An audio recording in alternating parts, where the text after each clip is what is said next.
கர்த்தருடைய பரிசுத்த நாமம் மகிமைப்படுவதாக. புது உடன்படிக்கையின் சபை என்கிற ஒரு கருப்பொருளிலே ஒரு தலைப்பிலே நான் கர்த்தருடைய வார்த்தைகள் உங்களோடு கூட நான் பகிர்ந்து கொள்ள இருக்கிறேன். புது உடன்படிக்கையின் சபை. ஆண்டவர் தாமே இந்த வார்த்தைகள் நமக்கு ஆசீர்வாதமாக்கி தருவாராக.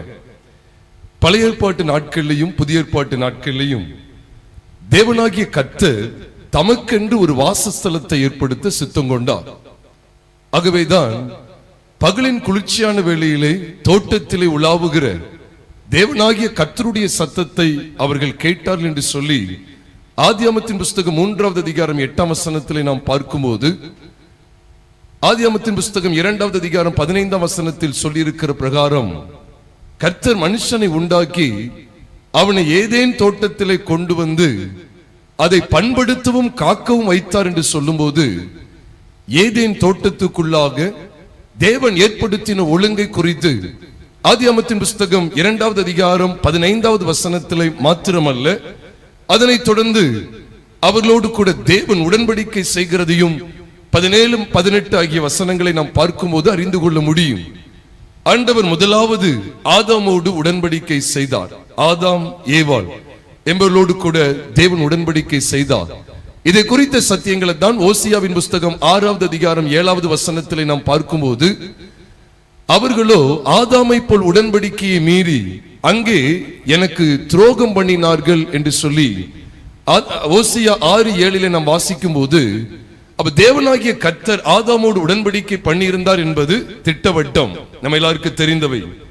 அது மாத்திரமல்ல, உடன்படிக்கை பண்ணினது மாத்திரமல்ல, அதனையும் தொடர்ந்து ஏதேன் தோட்டத்திற்குள்ளே மணவாளன் மணவாட்டி புருஷன் மனைவி என்கிற அந்த சிறந்த அந்தஸ்தையும் ஆதாம் மற்றும் ஏவாளுக்கு ஆண்டவர் கொடுத்ததை புதிய ஏற்பாட்டு சத்தியத்திலே நாம் விளங்கிக் கொள்ளும் போது, எபேசியர் 5வது அதிகாரம் 30 மற்றும் 31 ஆகிய வசனங்களின் அடிப்படையில் நாம் பார்க்கும்போது, அதே வேத வசனங்களை தான் ஆதியாமத்தின் புஸ்தகம்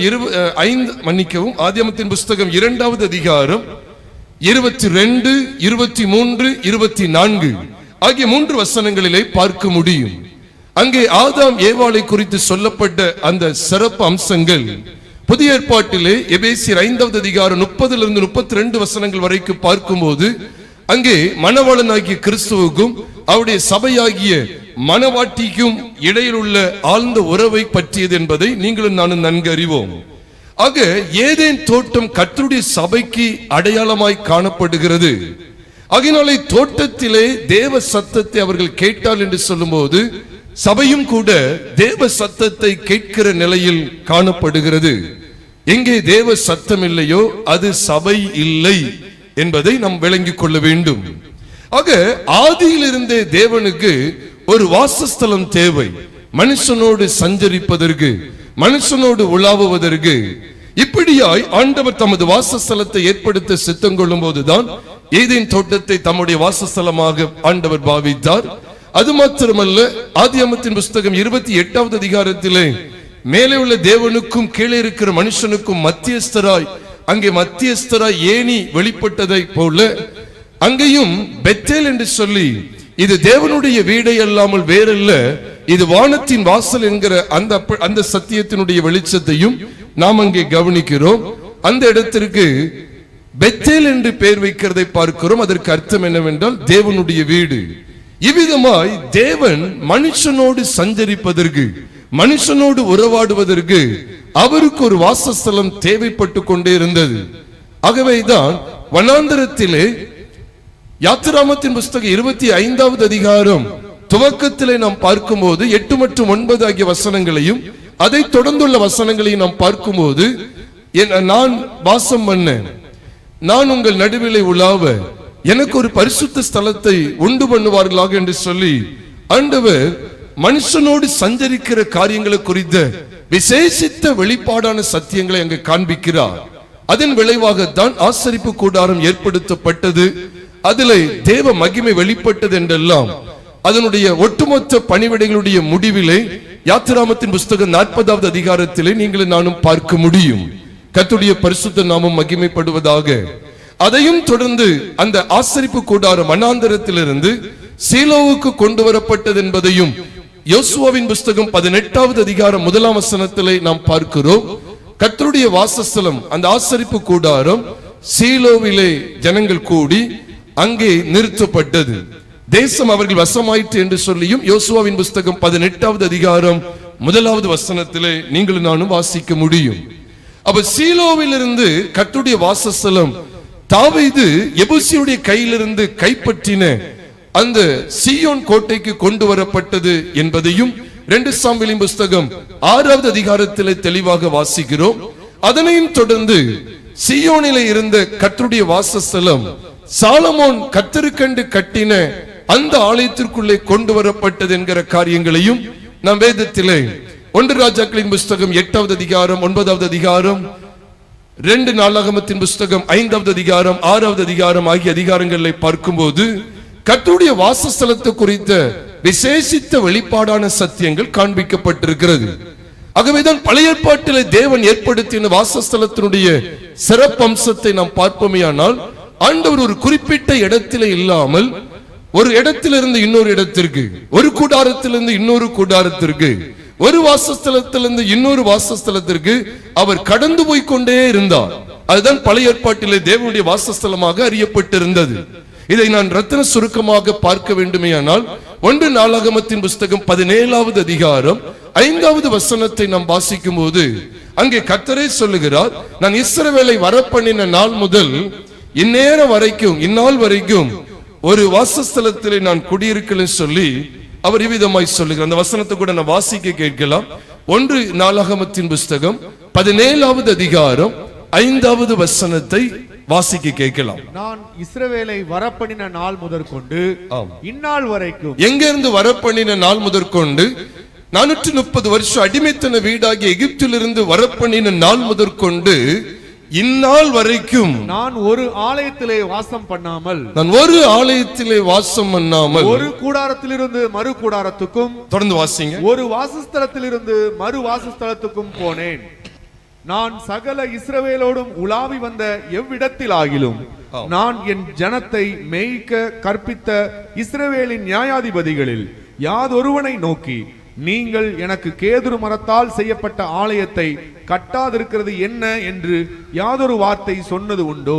பாருங்க, அப்ப 5ஆம் வசனத்துல சொல்றார், ஒரு வாசஸ்தலத்திலிருந்து இன்னொரு வாசஸ்தலம், ஒரு கூடாரத்திலிருந்து இன்னொரு கூடாரத்திற்கு அவர் கடந்து போகிறார். அப்போ பழைய உடன்படிக்கையின் சபையானது தற்காலிகமானதாய், அது நிரந்தரமற்றதாய், அது நிலைநிற்க கூடாததாய் காணப்பட்டது. நம்ம எல்லாருக்கும் தெரியும். எபிரேயர் 8வது அதிகாரம் 8 மற்றும் 9 ஆகிய வசனங்களை வாசிக்கும் போது ஆண்டவர் அங்கு எகிப்து தேசத்திலிருந்து கைப்பிடித்த நாளிலே நான் அவர்களோடு பண்ணின உடன்படிக்கை போல புது உடன்படிக்கை இருக்க போகிறது இல்லை என்பதை வெளிப்படுத்தினவாறு அதை தொடர்ந்து அவர் சொல்லுகிறார், அவர்கள் அந்த உடன்படிக்கையிலே நிலைநிற்கவில்லையே, நானும் அவர்களை புறக்கணித்தேன் என்றே கர்த்தர் சொல்லுகிறார்.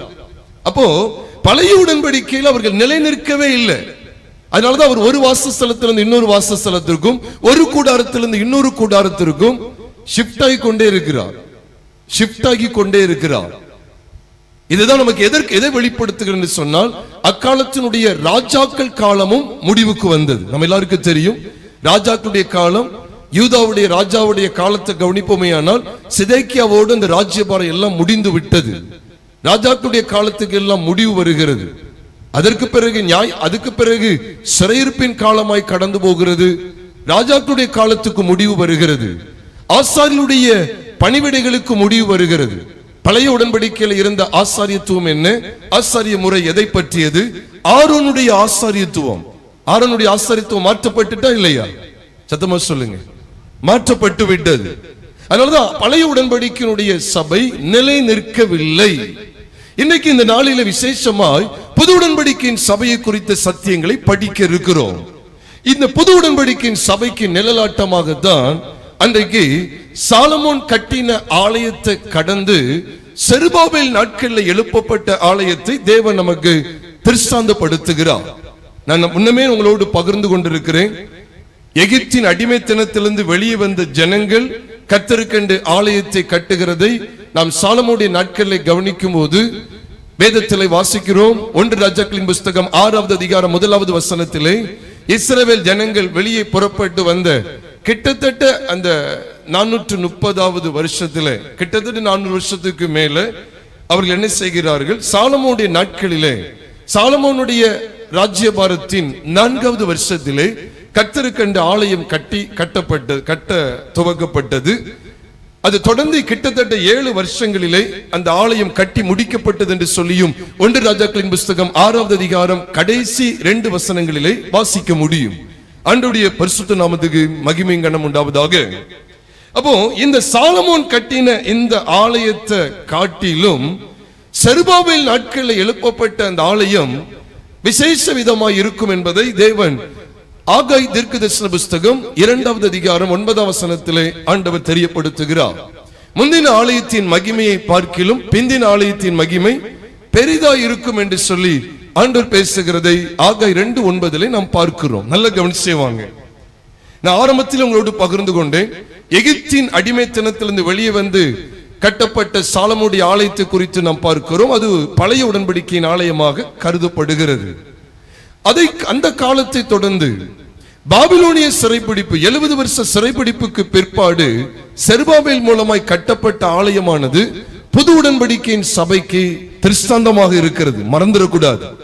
ஏன்னா அந்த நாட்களில் நம்ம ஏற்கனவே தியானிச்சிருக்கிறோம். மீண்டும் உங்களுக்கு ஞாபகப்படுத்துகிறேன். நம்ம எல்லாருக்கும் தெரியும், எரேமியாவின் புஸ்தகம் 31வது அதிகாரம் அங்கே 15, 16, 17, 18 ஆகிய வசனங்களை பார்க்கும்போது பல விதமாய் சபையானது பல இன்னல்களுக்கு மத்தியிலே கடந்து போகிறது. ஆகவேதான் அங்கே புலம்பலும் கசப்பான கூக்குரலும் கசப்பான அந்த புலம்பலும் ராமாவிலே கேட்கப்பட்டது என்கிற அந்த செய்தியை எரேமியாவின் புஸ்தகம் 31வது அதிகாரத்திலே நீங்கள் நானும் பார்க்க முடியும். ஏறக்குறைய 15வது வசனத்திலிருந்து நாம் பார்க்கும்போது இந்த சங்கதியை நீங்க விளங்கிக் கொள்ளணும். அப்ப ராமாவிலே கேட்கப்பட்ட அந்த கூக்குரல் அது எதற்கு அடையாளம் அப்படி சொன்னா, யூதா ஜனம் பாபிலோனுக்கு சிறைப்பட்டு போனது நிமித்தமாய் உண்டான கூக்குரலும் அழுகையும் கசப்புமான ஒரு அனுபவத்தை காண்பிக்கிறது. மத்தேயு சுவிசேஷம் 2வது அதிகாரம் 17 மற்றும் 18 ஆகிய 2 வசனங்களை நாம் பார்க்கும்போது அங்கே சொல்லப்பட்டது இப்ப வாசிக்க கேட்கலாம். அங்கே சொல்லப்பட்டதை வாசிக்க கேட்கலாம். மத்தேயு 2வது அதிகாரம் 17 மற்றும் 18. புலம்பலும் அழுகையும் மிகுந்த துக்கம் கொண்டாடலும் ஆகிய கூக்குரல் ராமாவிலே கேட்கப்பட்டது. ராகேல் தன் பிள்ளைகளுக்காக அழுது அவைகள் இல்லாதபடியால் ஆறுதல் அடையாதிருக்கிறாள் என்று எரேமியா தீர்க்கதரிசியினால் உரைக்கப்பட்டது அப்பொழுது நிறைவேறிற்று. ஒரு காலகட்டத்தில் அது நிறைவேறினதுதான். ராமாவிலே கூக்குரல் கேட்கப்பட்டது எதற்காக சொல்லப்பட்டது, எழுத்தின்படியா எதற்காக காண்பிக்கப்பட்டது? யூதா ஜனம் பாபிலோனுக்கு சிறைப்பட்டு போகிறது. ஆகவே உண்டான கூக்குரல், அங்கே ஒரு கசப்பான அழுகுரல். ராகேல் தன் பிள்ளைகளுக்காக அழுது அவைகள் இல்லாதபடியினால் ஆறுதல் அடையாதிருக்கிறாள் என்று சொல்லி பழைய உடன்படிக்கையை குறித்த காரியங்கள் வெளிப்படுத்தப்பட்டிருக்கிறது. பாபிலோனுக்கு சிறைப்பட்டு போகிற காலத்திலே உண்டான அந்த கூக்குரலானது இங்கு கிறிஸ்துவை பற்றுகிற வேத வசனங்களிலே நிறைவேறுகிறது என்று வேதம் சொல்லும் போது நீங்கள் நான் இதனுடைய சத்தியத்தினுடைய தாற்பயத்தை விளங்கிக் கொள்ள வேண்டும். அன்றைக்கு பாபிலோனுக்கு சிறைப்பட்டு போன அந்த காலத்தை கவனிக்கும் போது இங்கே நீங்க கவனிக்க முடியும். இங்கே நாம் பார்க்கிறோம், கர்த்தராகிய இயேசு கிறிஸ்துவை பற்றிய விசேஷித்த வார்த்தைகள் வெளிப்படுத்தப்படுகிற இடத்திலே, கர்த்தராகிய இயேசு கிறிஸ்துவினுடைய காலகட்டத்திலே, கர்த்தராகிய இயேசு கிறிஸ்து பிறந்த அந்த ஏரோதினுடைய காலகட்டத்திலே நிறைவேறிற்று என்று வேதம் சொல்லுகிறது. அப்ப அதற்கு இதற்கு என்ன சம்பந்தம் என்று சொன்னா, இதைத்தான் நீங்க விளங்கிக் கொள்ள வேண்டும். பாபிலோனிய சிறைப்பிடிப்புக்கு பிற்பாடு வந்த செருபாபேல் தலைமையில வந்த கூட்டம் கர்த்தருக்கென்று ஆலயத்தை கட்டினது. அந்த சிறப்பை தான் இந்த புது உடன்படிக்கையின் சபையாய் ஆண்டவர் காண்பிக்கிறார். கர்த்தருடைய பரிசுத்த நாமத்துக்கு மகிமை உண்டாவதாக. இதை நான் இவ்விதமாய் விளங்கிக் கொள்ள அழைக்கப்பட்டிருக்கிறேன். அப்போ அந்த சபை எவ்விதமாய் எழும்பிற்று? செருபாபேல் மூலமா. இதோட பின்னணி நான் கொஞ்சம் ரத்தின சுருக்கமாய் சொல்லுகிறேன், நம்ம எல்லாருக்கும் தெரியும், எடுக்க வேண்டாம். எஸ்ராவின் புஸ்தகம் 1வது அதிகாரத்திலே பார்க்கிறோம், கர்த்தர் கோரேசனுடைய ஆவியை எழும்ப பண்ணினதினாலே அவனுடைய ராஜ்யபாரத்தினுடைய முதலாவது வருஷத்திலேயே அவன் என்ன செய்து விட்டான்? நீங்கள் எருசலேமிலே ஆலயத்தை கட்ட போங்கள், எருசலேமுக்கு போங்கள் சொல்லி அவர்களை அனுப்பி விடுகிறார். நல்ல கவனிங்க, அவன் அனுப்பும் போது அவன் ராஜ்யபாரத்துக்கு வந்த காலகட்டத்தை நீங்க கவனிச்சீங்க அப்படி சொன்னா கிமு 536வது வருஷம், ஏறக்குறைய கிமு கிறிஸ்துவுக்கு முன் கிமு 536வது வருஷம். ஒருவேளை 1-2 வருஷம் முன்ன பின்ன இருக்கலாம், ஆனால் தோராயமா கிமு 536வது வருஷம் அனுப்பி விடுறான். நமக்கு தெரியும் கிமு அப்படின்னாலே அதிக வருஷங்கள்ல இருந்து என்ன செய்யும், குறைஞ்சுக்கிட்டே வரும். 36ல அனுப்பிட்டான், ஆனா அவங்க ஆலயத்தை கட்டாம இருக்கிறாங்க. 36 எங்க இருக்கு பாருங்க, 16ல தான் கட்டியே முடிக்காங்க. 516ல தான் ஆலயத்தையே கட்டி முடிக்காங்க. செருபாபேல் தலைமையில் அது ஆலயம் கட்டி முடிக்கப்படுகிறது. கிட்டத்தட்ட எத்தனை வருஷங்கள் ஆகுறது பாருங்க, 20 வருடங்கள் ஆகிறது. அதுக்கு பின்னால என்னெல்லாம் இருக்கு அப்படிங்கறத நம்ம சற்று தியானிக்க போகிறோம். அதுதான் ஆண்டவர் நமக்கு வெளிப்பாடாய் காண்பித்து இந்த சரீரமாகிய சபையை என்ன கவனிங்க, உங்களுக்கு தெரியும் இதுதான் தேவனுடைய ஆலயம் என்று சொல்லி 1 கொரிந்தியர் 3வது அதிகாரம் 16 மற்றும் 17, 1 கொரிந்தியர் 6வது அதிகாரம் 19வது வசனம், 2 கொரிந்தியர் 6வது அதிகாரம் 16வது வசனத்தில் நாம் வாசிக்கும் போது நாமே தேவன் தங்குகிற ஆலயமாய் இருக்கிறோம் என்கிற சத்தியங்கள் காண்பிக்கப்பட்டிருக்கிறது. நம்முடைய இந்த சரீரம் தான் தேவன் தங்குகிற ஆலயம். அப்போ ஏன் இந்த 20 வருஷ காலம் ஆயிடுச்சு? கோரேசுடைய காலத்தை நாம் பார்க்கிறோம். முதலாவது வருஷத்திலே அவர்கள் சிறையிருப்பிலிருந்து வெளியே வருகிறார்கள். நமக்கு தெரிந்திருக்க வேண்டும், கோரேசுடைய முதலாவது வருஷம்தான் முதலாவது விடுதலை. பாபிலோனுக்கு எப்படி 3 கூட்டமா அவர்கள் சிறைபிடிக்கப்பட்டு போனார்கள், அதே போல 3 விதமாகவே விடுதலையாகி வருவார்கள். முதலாவது விடுதலையாகி வருகிற கூட்டத்தால் செருபாபேல் தலைமையிலே வெளியே வருகிறார்கள். கிமு 536, கிட்டத்தட்ட 36. அதிலிருந்து ஏறக்குறைய 50லிருந்து 60 வருஷம் கழிச்சுதான் எஸ்ரா தலைமையில இன்னொரு கூட்டம் வெளியே வருது. அது அர்தசஷ்டாவுடைய ராஜ்யபாரத்தினுடைய 7வது வருஷம். எல்லாமே வசன ஆதாரம் இருக்கு, நான் அதுல வசன ஆதாரத்தோடு தான் பகிர்ந்து கொள்றேன், எடுத்து காண்பிக்க நேரம் இல்லை. அர்தசஷ்டாவுடைய 7வது வருஷம், அர்தசஷ்டாவுடைய ராஜ்யபாரத்தின் 7வது வருஷத்துல தான் எஸ்ரா தலைமையில வெளியே வருது. அப்ப எஸ்ராவுக்கும் செருபாபேலுக்கும் அந்த விடுதலையான அந்த 2 நிகழ்வுக்கும் இடைப்பட்ட வருஷங்களை கணக்கிட்டு பார்த்தா கிட்டத்தட்ட 50லிருந்து 60 வருஷ காலகட்டம். அதனையும் தொடர்ந்து 3வது ஒரு கூட்டம் பாபிலோனிலிருந்து வெளியே வருகிறது, நெகேமியா தலைமையிலே வெளியே வருகிறது. அது அர்தசஷ்டாவுடைய ராஜ்யபாரத்தின் 20வது வருஷம். அப்போ எஸ்ராவுக்கும் நெகேமியாவுக்கும் இடைப்பட்ட காலம் எவ்வளவு காலம் சொல்லுங்க? எத்தனை வருஷம்? எத்தனை வருஷ காலம்? அர்தசஷ்டாவுடைய 7வது வருஷத்துல எஸ்ராவின் தலைமையில் ஒரு கூட்டம் வெளியே வருது. அர்தசஷ்டாவுடைய 20வது வருஷ ராஜ்யபாரத்துல நெகேமியாவின் தலைமையில் இன்னொரு கூட்டம் வெளியே வருது. எத்தனை வருஷம் இடைப்பட்ட காலம்? 13 வருஷங்கள், கிட்டத்தட்ட 13 வருஷ காலகட்டம். இவ்விதமாய் ஒவ்வொரு கூட்டத்தையும் ஆண்டவர் வெளியே கொண்டு வருகிறார். செருபாபேல் தலைமையில கிட்டத்தட்ட ஏறக்குறைய ஒரு 50,000 பேர், எண்ணிக்கையெல்லாம் ஓரளவுக்கு சொல்லப்பட்டிருக்கு, ஏறக்குறைய 50,000 பேர் என்ன செய்றாங்க, வெளியே வருகிறார்கள். வெளியே வந்து கர்த்தருக்கு ஆலயத்தை கட்டுவதற்கு எவ்வளவோ தடைகள், எவ்வளவோ பிரச்சனைகள். பிரியமானவர்களே, இதை கவனிக்க வேண்டும். செருபாபேல் மூலமாய் கட்டி எழுப்பப்பட்ட அந்த ஆலயமானது புது உடன்படிக்கையின் ஆலயத்திற்கு, புது உடன்படிக்கையின் சபைக்கு திருஷ்டாந்தமாய் இருக்கிறது, மறந்துவிட வேண்டாம். இல்லாவிட்டால் ஏன் அந்த பாபிலோனிய சிறைபிடிப்புக்கு ஜனங்கள் போகிற நாட்களிலே ராமாவிலே அழுகுரலும் கூக்குரலும் உண்டானது என்று சொல்லுகிற அந்த விசேஷித்த வார்த்தைகளை கர்த்தராகிய இயேசு கிறிஸ்துவின் நாட்களில் நிறைவேறினதாக வேதம் ஏன் காண்பிக்க வேண்டும்? அதெல்லாம் முன்னிழல். அவர் சாலமோன் மூலமா எழுப்பப்பட்ட அந்த ஆலயம் எல்லாம் தீக்கிரையாக்கப்பட்டு பிற்பாடு பாபிலோனிய சிறைபிடிப்புக்கு பிற்பாடு செருபாபேல் மூலமாய் கட்டி எழுப்பப்பட்ட ஆலயமானது புது உடன்படிக்கையின் சபைக்கு முன்னிழலாய், முன் அடையாளமாய் இருக்கிறது. நீங்க வேத வசனங்களினுடைய தாத்பரியத்தை விளங்கிக் கொள்ள வேண்டும். பாருங்க, அந்த நாட்களிலே அவர்கள் ஆலயத்தை கட்ட எழும்பும் போது அவர்களுக்கு விரோதமாய் அநேகர் எழும்பினார்கள். நீங்க வேதத்துல புதிய ஏற்பாட்டில் கவனிக்கும் போது புது உடன்படிக்கையினுடைய சபையானது சாதாரணமாய் கட்டி எழுப்பப்படவில்லை. அநேக எதிர்ப்புகள் நம்ம எல்லாருக்குமே தெரியும். அப்போஸ்தலர் 1வது அதிகாரத்திலிருந்து பார்க்கும்போது எல்லாம் அந்த புது உடன்படிக்கையின் சபையை எழுப்புவதற்கு தேவன் எவ்வளவோ காரியங்களை செய்யும் போது சத்துருவானவன் பல சந்தர்ப்பங்களிலே ஜனங்களை எழுப்பிக் கொண்டு ஆதி அப்போஸ்தலருக்கு விரோதமாய் அவன் கிரியை செய்து கொண்டே இருந்தான். நல்ல ஞாபகம் வச்சுக்கங்க. பழைய உடன்படிக்கையில சாலமோன் கட்டின ஆலயத்தினுடைய காரியங்களை கொஞ்சம் நீங்க கவனிக்கலாம். அதுக்கு முன்பாக நீங்க எஸ்ராவின் புஸ்தகம் 4வது அதிகாரத்தை எடுத்துக்கொள்ளலாம். அதுதான் இந்த செய்திக்கு ஆதாரமாக நான் எடுத்துக்கொண்டு எஸ்ராவின் புஸ்தகம் 4வது அதிகாரம் 1வது வசனத்திலிருந்து இப்பொழுது வாசிக்க நாம் கேட்கலாம். 1வது வசனத்திலிருந்து இப்பொழுது வாசிக்க கேட்போம்.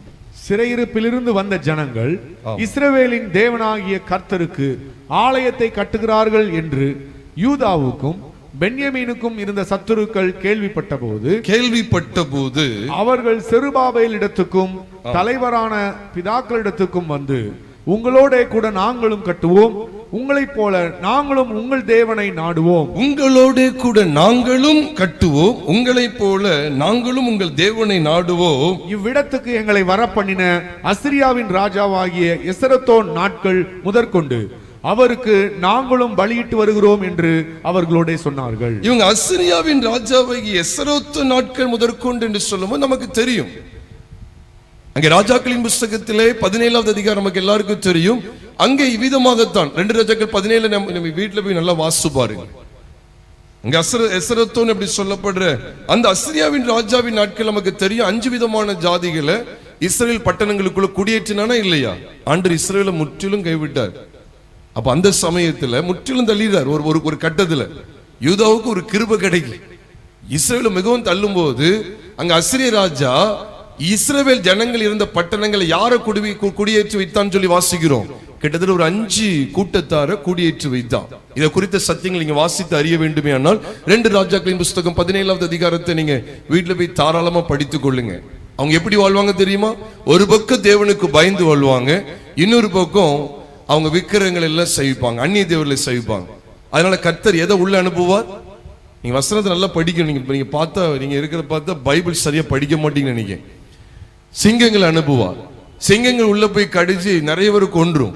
உடனே ஒரு ஆசாரியனை கொண்டு வந்து என்ன செய்வாங்க? உடனே ஆசாரியனை கொண்டு வந்து நீ என்ன செய்த போதின்னு சொல்லும் போது என்னதான் போதிச்சாலும் கர்த்தருக்கும் பயப்படுவாங்க, அந்நிய தேவர்களையும் செய்விப்பாங்க, சர்ச்சுக்கும் போய்கிடுவாங்க, 4 நட்சத்திரமும் பார்த்துக்கிடுவாங்க, பெர்க்மன் ஸ்பாட்டும் போட்டு விட்டுக்கிடுவாங்க. அதே நேரத்தில் குருவானவர் அல்லது ஊழியக்காரங்க போனதுக்கு அப்புறம் சினிமா பாட்டியும் போட்டுக்கிடுவாங்க. ஊழியக்காரர்களை கூட்டும் ஜோம் பண்ணிக்கிடுவாங்க, அடுத்த சமயம் தச்சும் கழிச்சுக்கிடுவாங்க. இதுதான் அப்படிப்பட்ட ஜனம் யூதாவை சுற்றி ஒரு கூட்டம் இருந்துகிட்டே இருந்துச்சு. சமரியாவின் பட்டணங்கள்ல அவங்க வாழ்ந்து வந்தாங்க.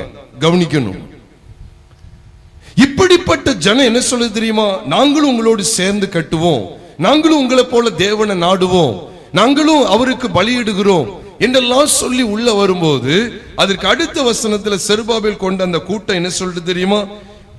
எங்கள் 3ஆம் வசனத்துல எங்கள் தேவனுக்கு ஆலயத்தை கட்டுகிறதற்கு உங்களுக்கும் எங்களுக்கும் சம்பந்தம் இல்லை.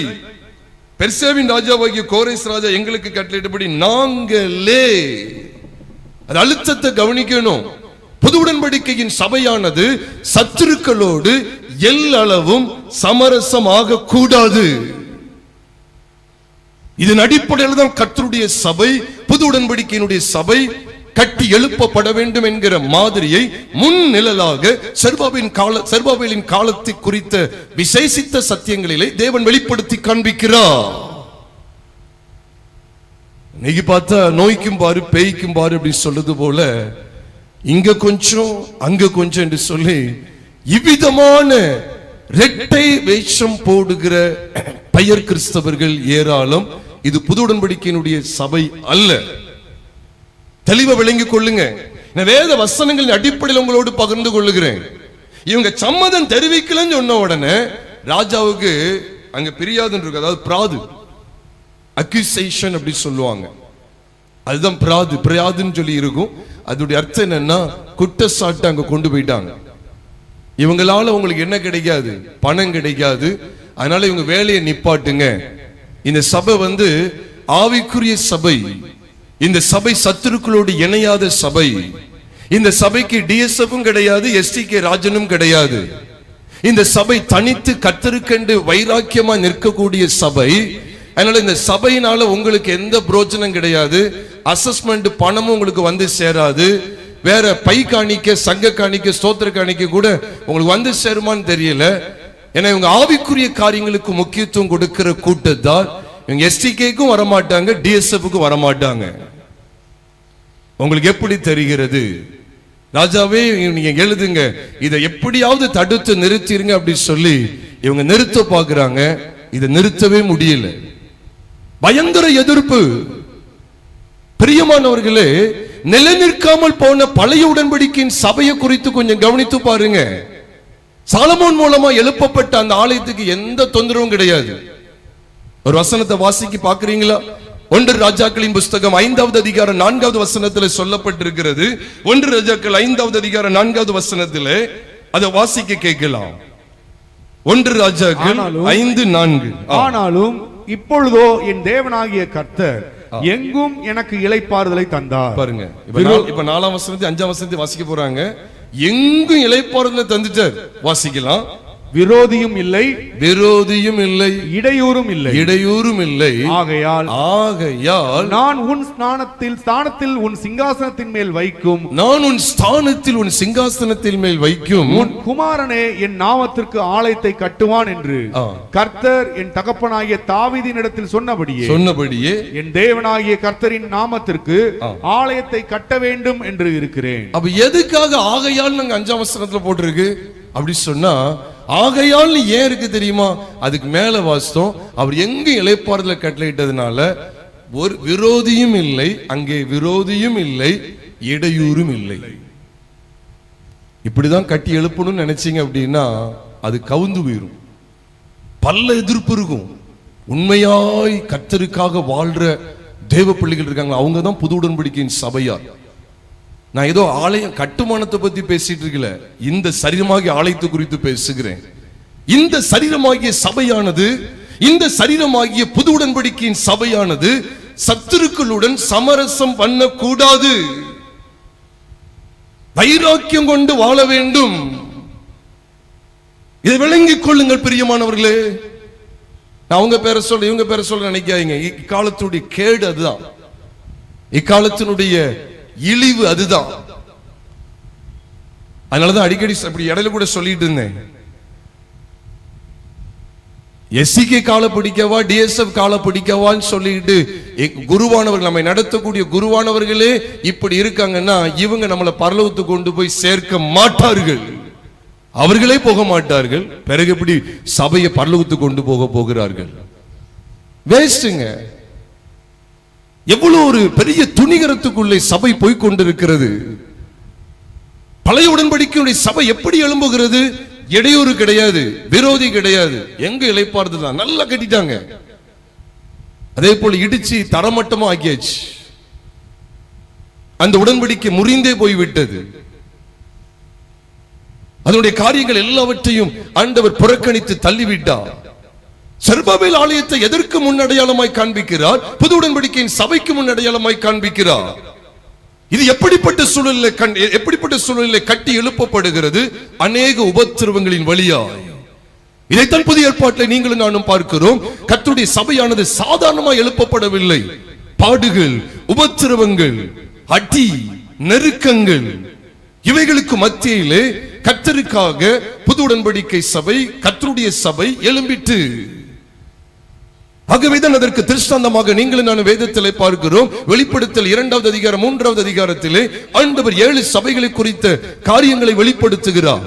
அங்க சொல்லும் போதெல்லாம் நீங்க கவனிச்சு பாருங்க, நிறைய விதங்கள்ல ஆண்டவர் நம்மளை புடமிட்டு சோதித்து பல உபத்திரவங்களுக்கு மத்தியில தான் புது உடன்படிக்கையின் சபையை நிலைநிறுத்துகிறதாக அங்கே காண்பிக்கிறார். அந்த 7 சபைகளும் பழைய உடன்படிக்கையின் சபைகள் அல்ல, புது உடன்படிக்கையின் சபைகள்.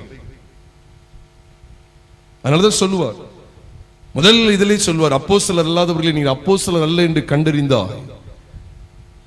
இந்த இடத்துல கவனிங்க, செருபாபேல்ட்ட வந்து பேசுற இந்த கூட்டம் என்ன சொல்லு தெரியுமா? உங்களுடனே கூட நாங்களும் கட்டுவோம், உங்களைப் போல நாங்களும் தேவனை நாடுவோம் சொன்னாங்க. இல்ல, இவங்க வேற, இந்த டீம் வேற. உங்களுக்கு பல்பெல்லாம் வாங்கி கொடுத்துருதோம், ஃபேன் வாங்கி கொடுத்துருதோம், ஓட்டு போட்டுருங்க, இந்த டீம் வேற. இதெல்லாம் பணத்துக்கு வந்த கூட்டம். இந்த டீம் கம்ப்ளீட்டா வேற. ஏன்னா கண்டுபிடிக்கிறாங்க. எபேசு சபையை பாருங்களேன். ஆண்டவர் எபேசு சபையை மெச்சிக்கொள்ளுகிற விதத்தை பார்க்கும்போது அங்கே சொல்லப்பட்டிருக்கிற 7 சபைகளுமே புது உடன்படிக்கையின் சபைகள் தான். ஆண்டவர் என்ன சொல்றார் பாருங்க. அந்த வெளிப்படுத்தல் 2வது அதிகாரம் 2வது வசனத்தில் பார்க்கும்போது வாசிங்களேன் 2வது வசனத்தை.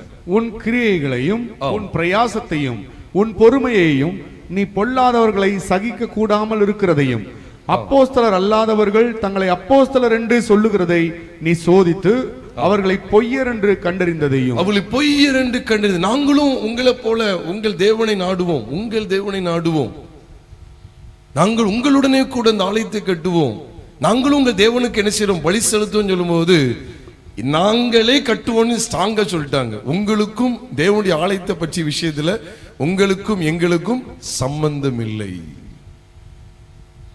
There is no union at all between the true God's people, true God's people. அதான் சொல்லணும். தேவனுடைய உண்மையான ஜனம் அதற்கும் உலக ஜனத்திற்கும் சம்பந்தம் இல்லை. உண்மையான தேவ பிள்ளைகளுக்கும் பெயர் கிறிஸ்தவர்களுக்கும் சம்பந்தம் இல்லை. இதன் அடிப்படையில் தான் புது உடன்படிக்கையின் சபை எழும்ப வேண்டும் என்று தேவன் வாஞ்சிக்கிறார்.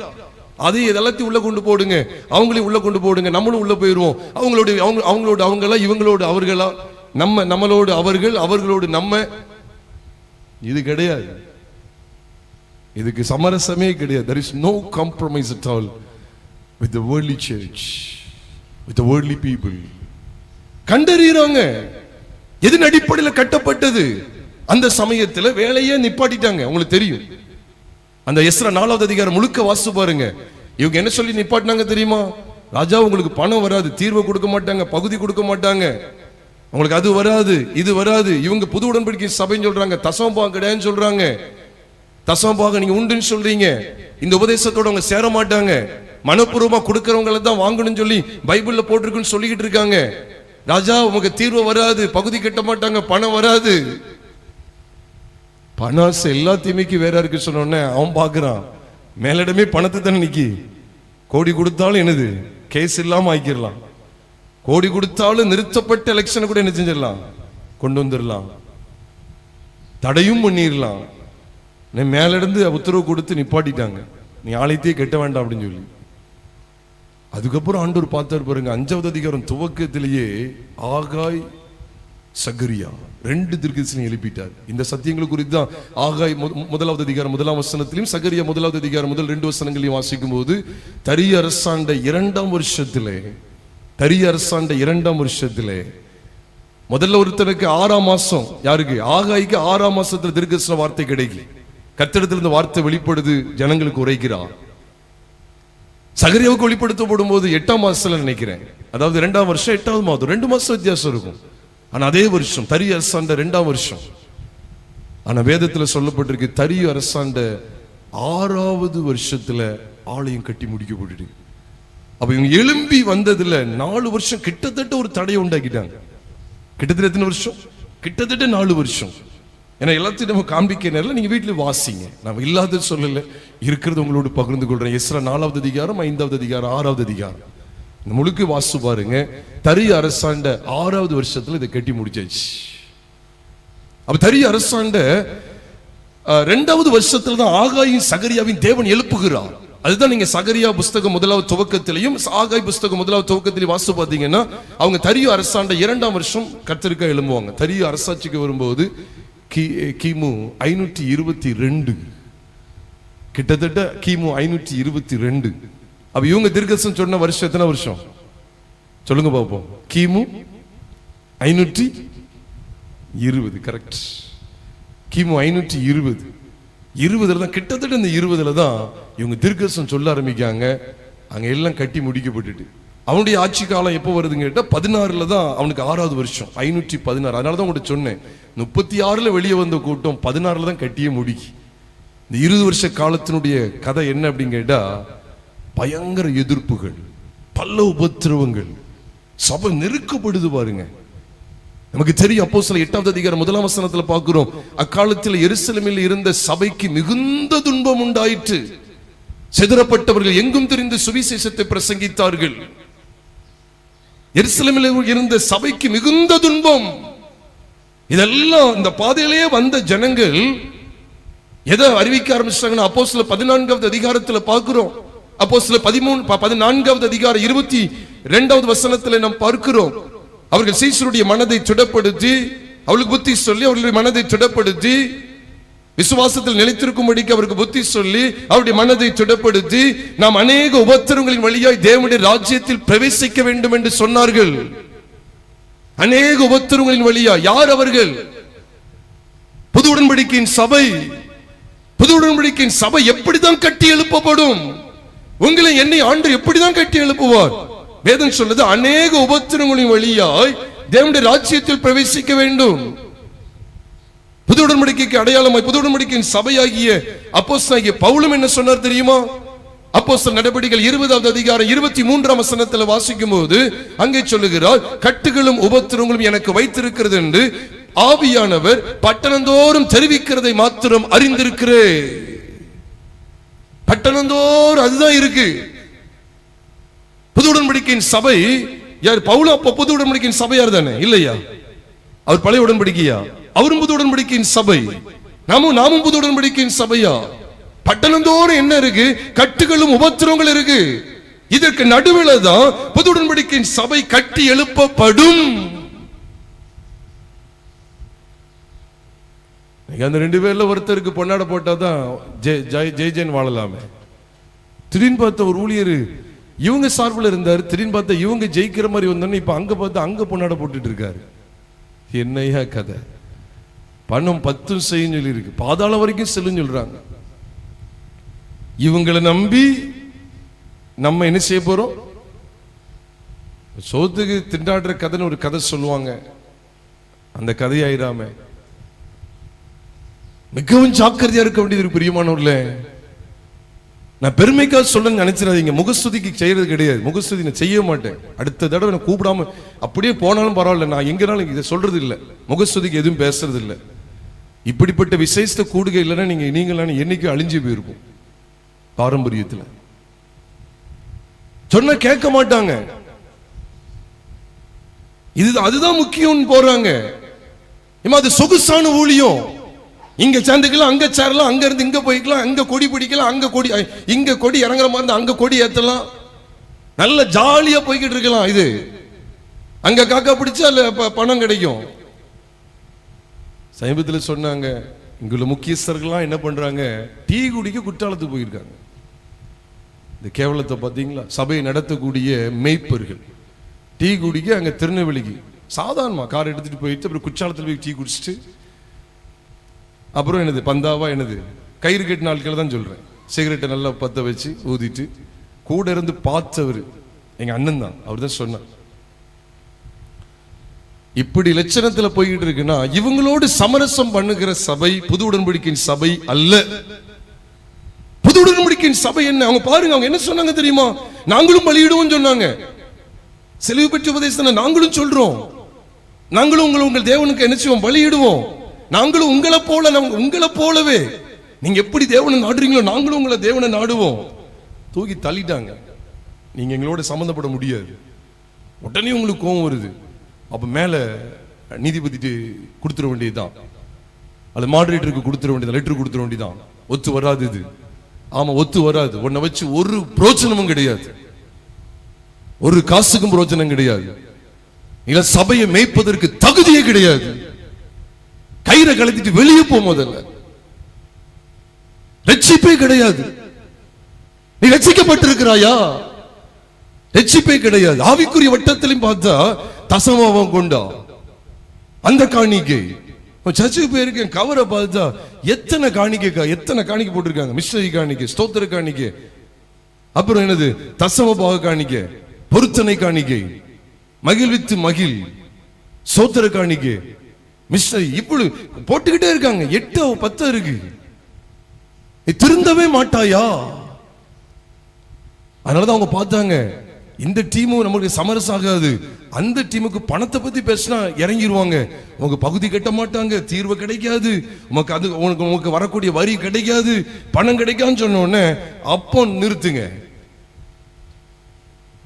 பவுலை குறித்து பார்க்கிறோம். பேலிக்ஸை பயமடைஞ்சிட்டான். நீதியை குறித்தும் இச்சையடக்கத்தை குறித்தும் நியாய தீர்ப்பு குறித்தும் அவன் பேச பேச பயமடைந்து விட்டான். அதுக்கப்புறமா அநேகந்தரம் அவனை கூப்பிட்டான். நமக்கு தெரியும் அப்போஸ்தலர்கள் இருக்கு, அநேகந்தரம் கூப்பிட்டான். எதுக்கு தெரியுமா? அவன் பணம் கொடுப்பான்னு சொல்லி அவனை அநேகந்தரம் அழைத்து அனுப்பினா. ஒன்னும் கொடுக்கல. போ 2 வருஷம் காவல்ல கிட. புது உடன்படிக்கையின் சபை எங்க கிடக்கு பார்த்தீங்களா? காவல்ல கிடக்கு. கிடக்கட்டும், பரவாயில்லைங்க, கிடக்கட்டும், பிரச்சனையோடு நாங்க கடந்து போவோம். அதுதான் புது உடன்படிக்கையினுடைய சபையினுடைய அடையாளம் சொல்லி தேவனே வெளிப்படுத்திட்டாரு. பவுல் பணம் கொடுத்திருந்தா உடனே என்னது? ரிலீஸ்.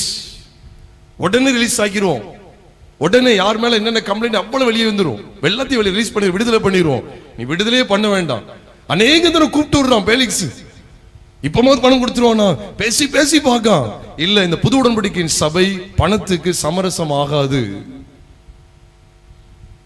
அநேகந்தரன் போட்டிருக்கேன், பைபிள்ல இருக்கிறதுன்னு சொல்றேன், பார்த்ததுதான் சொல்றேன். அநேகந்தர் அழைப்பித்தானா? பணம் கொடுப்பான்னு அழைப்பிக்கிறான். பணமே கிடையாது. இன்னும் 2 வருஷம் ஆகுது, இன்னும் ஜெயில தான் கிடக்குறாரு. கடந்துட்டு போறேன். ஆனா பணத்தை கொடுத்து ஒரு காரியத்தை சாதிக்க அதுக்கு முடியவே முடியாது. இவங்க எங்க அங்க போட்டு விடுறாங்கன்னா, உங்களுக்கு அது நஷ்டமாயிரும், இது நஷ்டமாயிரும். இவங்க அப்படியே ஆண்டவர் ஆண்டவர் சொல்லி ஆவிக்குரிய காரியங்கள் சொல்லி போக போக எல்லாத்திலும் நஷ்டத்தை உண்டாக்கிடுவாங்க. எனக்குலாம் ரொம்ப ஆச்சரியமா இருக்குங்க. சபை இப்படி சோரம் போய்கிட்டு இருக்குன்னு ரொம்ப ஆச்சரியமா இருக்கு. நம்ம ஐக்கியத்தில் ஒரு சகோதரர் அவங்க வெளியிட்ட வீடியோலாம் பார்த்தேன். நல்ல அருமையா பேசியிருக்காங்க. கர்த்தருக்கு ஸ்தோத்திரம். இன்னைக்கு சபை நீங்க சோரம் போய்கிட்டு இருக்கு. எஸ்ராவின் புஸ்தகத்துக்கு வாங்க. 4வது அதிகாரத்துல அவங்க சொல்ற 3 காரியங்களை நீங்க கவனிச்சு பார்த்தீங்கன்னா, இன்றைக்கும் சத்துருவானவன் இவ்விதமான சமரசத்துக்கு நம்மை அழைத்து கொண்டே இருக்கிறான். சர்பாபேலை போல தைரியம் கொண்டு ஏதோ ஆண்டவர் சர்பாபேலை பார்த்து நீ நம்ம முத்திரை மோதிரமாக வைப்பேன்னு சொல்லி என்னமோ சொன்னான்னு சொல்லி இன்னைக்கு அதெல்லாம் பேசிட்டு இருக்காங்க. யாருங்க இந்த சர்பாபேல்? சத்துருக்களோடு சமரசமாகாத சர்பாபேல். சமரசாகவே மாட்டான். கூட இவங்களும் வந்தா நல்லது தானே? இல்ல. புது உடன்படிக்கையின் சபை என்ன செய்யும் தெரியுமா? அடையாளம் பார்க்கும். அவங்களும் சுத்தி இருக்கிறவங்க தான், அவங்களும் அங்க இருந்துகிட்டு தான் இருக்காங்க. ஆனா இவங்க என்ன செய்வாங்க தெரியுமா? அடையாளம் கண்டுகொள்வாங்க. இவர்களோடு சேரணும், இவர்களோடு சேரக்கூடாது. இதான் எபேசியரில் அழகா சொல்லிட்டார். அப்போஸ்தலர் அல்லாதவர்களை நீ அப்போஸ்தலர் அல்ல என்று அவர்கள் அப்போஸ்தலர்னு சொல்லி அவங்க பொய் சொல்றார்கள் அப்படிங்கறத நீ கண்டறிந்தது நான் அறிந்திருக்கிறேன்னு சொல்றாரு. அவ சபையை மெச்சி கொள்ளுகிறார். எதை ஆண்டவர் பார்க்கிறாரு?